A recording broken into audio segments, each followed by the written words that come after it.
It was dusk, and Edward was walking down a sidewalk. He was walking on his own, putting one foot in front of the other, without any assistance from anybody. He was wearing a fine suit made of red silk. He walked down the sidewalk, and then he turned onto a path that led up to a house with lighted windows. I know this house, thought Edward. This is Abeline's house. I am on Egypt Street. Lucy came running out the front door of the house, barking and jumping and wagging her tail. Down, girl, said a deep, gruff voice. Edward looked up, and there was Bull standing at the door. Hello, Malone, said Bull. Hello, good old rabbit pie. We've been waiting for you. Bull swung the door wide, and Edward walked inside.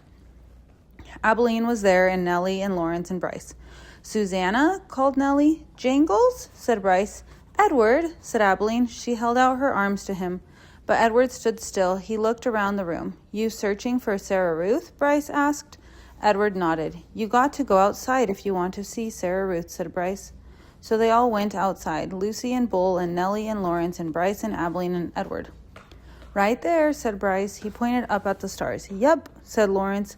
That is the Sarah Ruth constellation. He picked Edward up and put him on his shoulder. You can see it right there. Edward felt a pang of sorrow, deep and sweet and familiar. Why did she have to be so far away? If only I had wings, he thought, I could fly to her. Out of the corner of his eye, the rabbit saw something flutter. Edward looked over his shoulder, and there they were, the most magnificent wings he had ever seen. Orange and red and blue and yellow, and they were on his back. They belonged to him. They were his wings. What a wonderful night this was. He was walking on his own. He had an elegant new suit, and now he had wings. He could fly anywhere, do anything. Why had he never realized it before? His heart soared inside him. He spread his wings and flew off Lawrence's shoulders, out of his hands and up into the nighttime sky, toward the stars, towards Sarah Ruth. No, shouted Abeline. Catch him, said Bryce.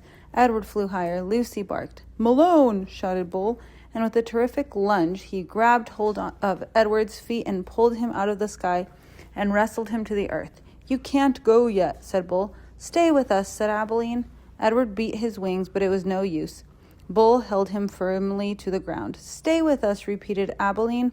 Edward started to cry. I couldn't stand to lose you again, said Nellie. Neither could I, said Abeline. It would break my heart. Lucy bent her face to Edward's. She licked his tears away.